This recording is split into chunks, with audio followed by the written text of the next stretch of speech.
When you see these men, what do you think? That they are obsessed with the gym, that they are attractive, that you want to look like them? Well, something I'm sure that we could all agree on is that these men fit the hegemonic male image. Hegemonic masculinity is an idea that was proposed by Connell.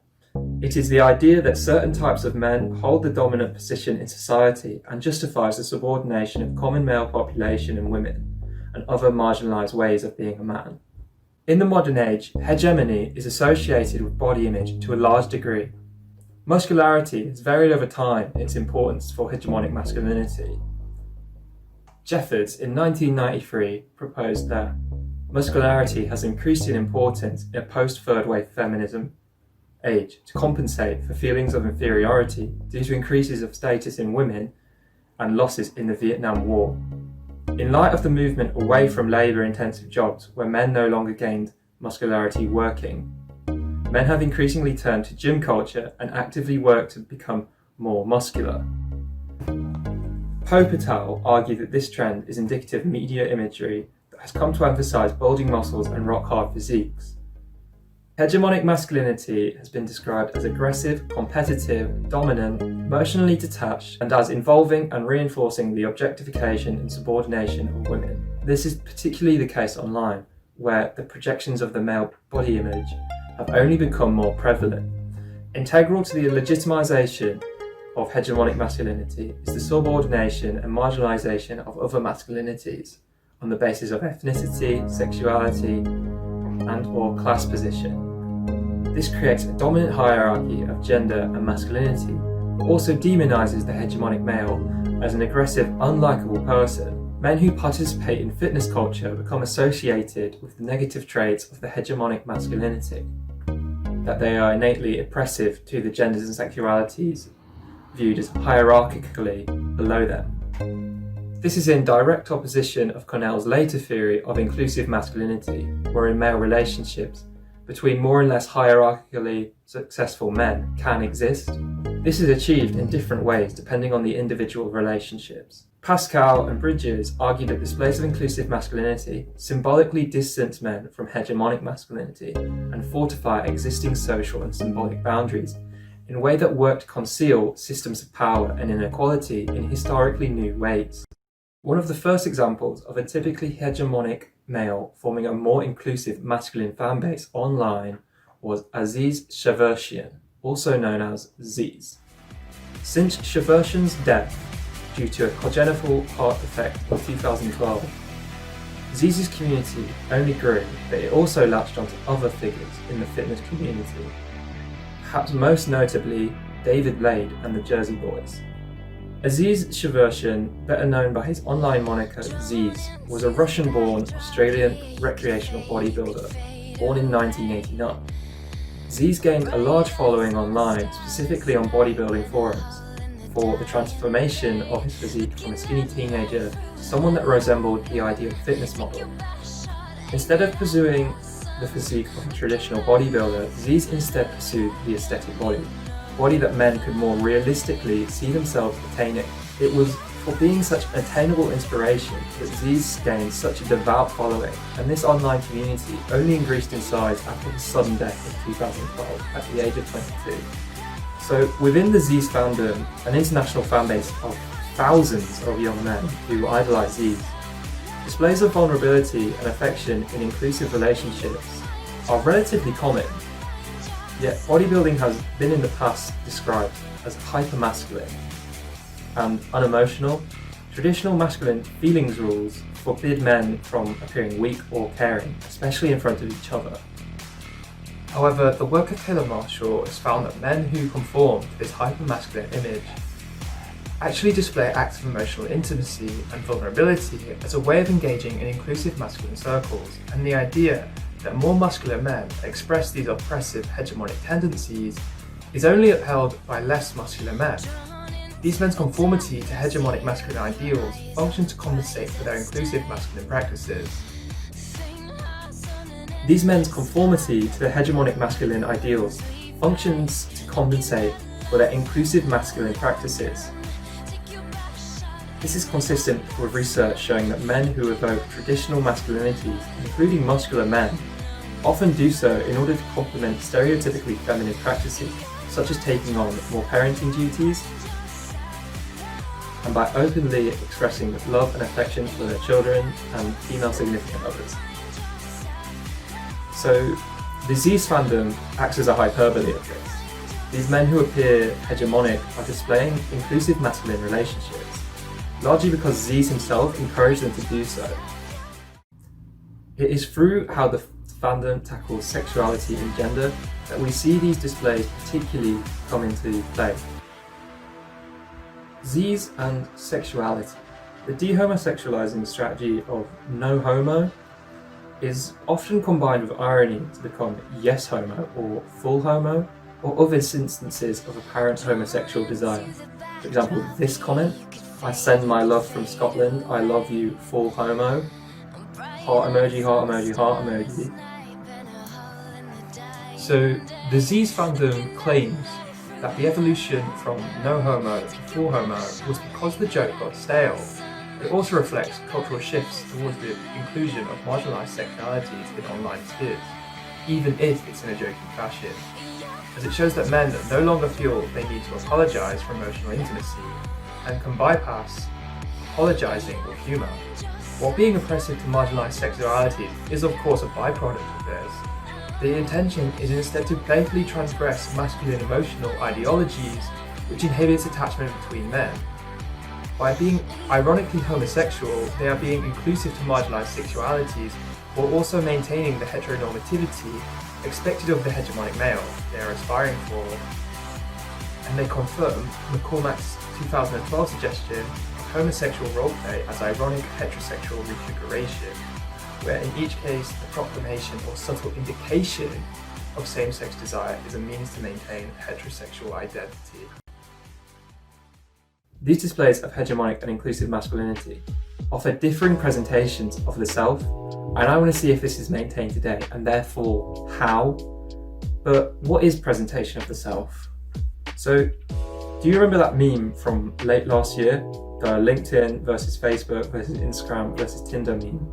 Well, in short, that is presentation of self, the idea that we present ourselves differently on different platforms, both on and off social media. Presentation of self distinguishes between signs given off naively and consciously. Signs given off naively or unintentionally would be, for example, one's marital status, whether or not you wear a wedding ring. And signs given off consciously would be the things such as the clothes you wear, and therefore what your style choices imply about your lifestyle. For example, if you have a shaved head, in the 1980s that was a very strong symbol, particularly in England, because it said a lot about your political beliefs. Of course, we consciously give off different signs to different people. For example, you wear different clothes to work than you would wear at home. The differences between presentation of self on and offline are minor, but they're still worth discussing. The main differences are that online, we have choice over what parts of us we allow people to see, by what we engage with, whether that be liking or commenting on someone's posts, who we follow and what we share to those who follow us. It is arguable that performances of self is more important on social media, as you have far more eyes on you, and users who attain high levels of acknowledgement from their peers are literally called influencers. Something that seems as minimal as choosing Instagram as your preferred social media says a lot about your presentation of self. The same is true of who you follow. Obviously you follow your friends and they're interested in many different things, but maybe you follow a bunch of painting accounts and that suggests you're interested in painting. You follow Miami Heat players, that suggests you're a fan of the Miami Heat NBA team. So similar to how we have multiple different friend groups in real life, we have multiple different personalities online. I, for example, follow my friends, but also the Tottenham Hotspur football club players, a few stand-up comedians, a few meme pages, a lot of musicians, and a lot of fitness pages. So I don't share a lot on Instagram because I know how it will reflect on me. If something isn't mainstream, there is always a hesitance for me to share it because I know how that would reflect on me. I don't really want people knowing that I'm a massive fan of anime or Charlie XCX because those things hold a certain idea around them about who I am, and that's not really true.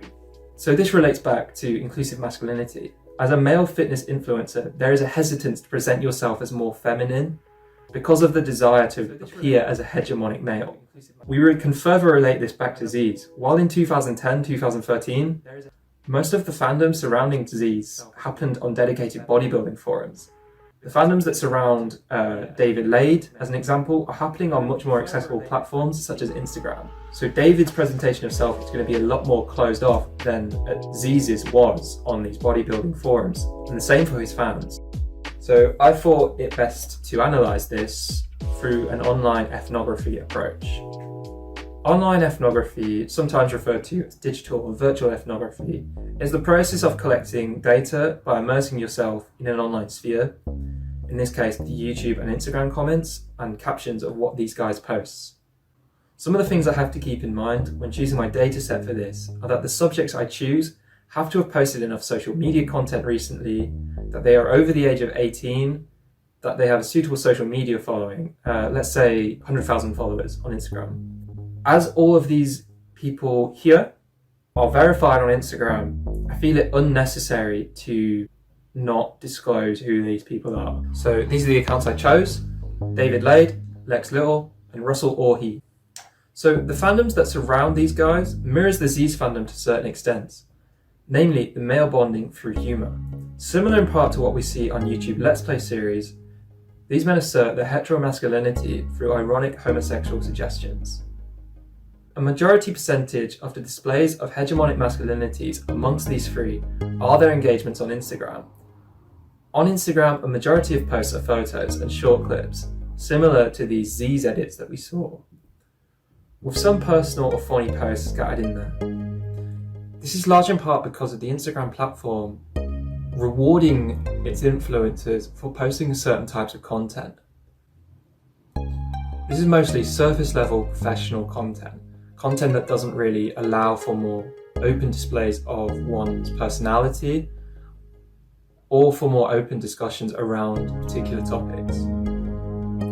These modes of self-representation spur feelings of judgment by others and exacerbate one's desire to achieve cultural expectations, including expectations of appearance. These edits and photos, also prevalent in their YouTube videos, are them displaying their hegemonic dominance in the form of bragging rights. However, to their viewers, this is not an impressive display of dominance. Whether intended or not, this becomes an inspirational display. It encourages the viewer to become like them, large in part because these guys are open about where they started. In this way, the hegemonic masculine displays are disseminated in similar ways to how Z did so. This is best represented in Lex and David's respective transformation videos, where they show their journey to how they got to the point they are at now. Russell displays his hegemonic masculinity in how strong he is, the weights he can lift. However, improvement in all aspects of life is evidently of utmost priority to him, being the owner of the company Get Better Today. Russell's masculinity is never oppressive, he never downplays anyone, and is in that way in stark contrast to not only the Z's fandom, but also Connell's work, that the hegemonic male is dominant and oppressive by law. While he is a boastful person, he never puts anyone down, rather bigs himself up.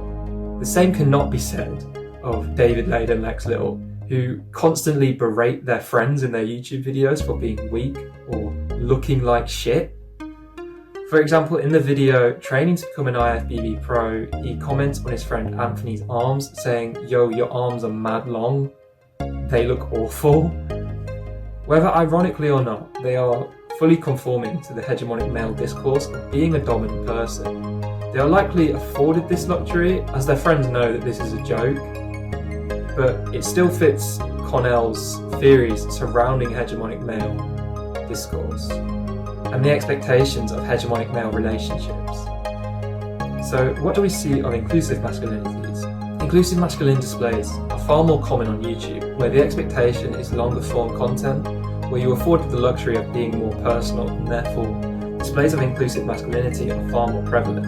Sexuality is as much as a joke as it was in the Z's community, being ironically homosexual in order to assert one's heteronormative masculinity.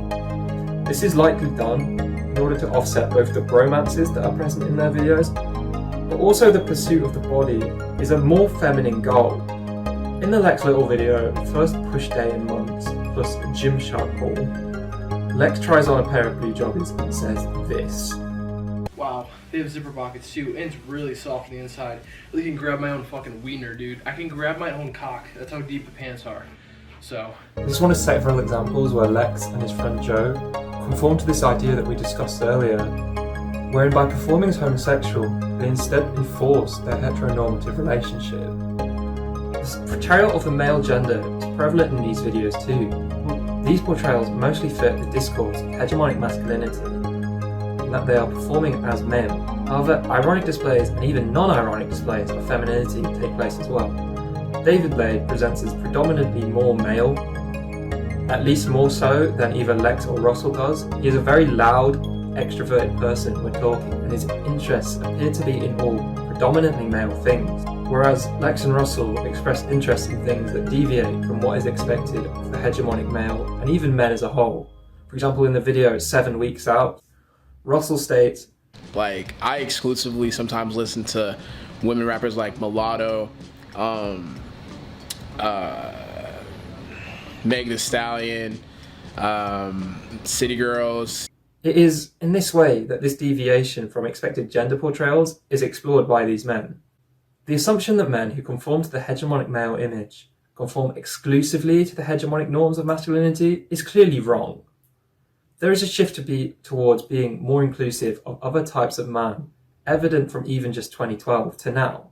This is not to suggest that contemporary masculinities can solely be understood through the framework of inclusive masculinity theory. Indeed, it is even stated that there are clearly two types of masculinity, one more conservative and one more inclusive, and these tend to coexist. And from differing presentations of self online, we can see that they also coexist within the same person, merely as different expressions of their masculinity.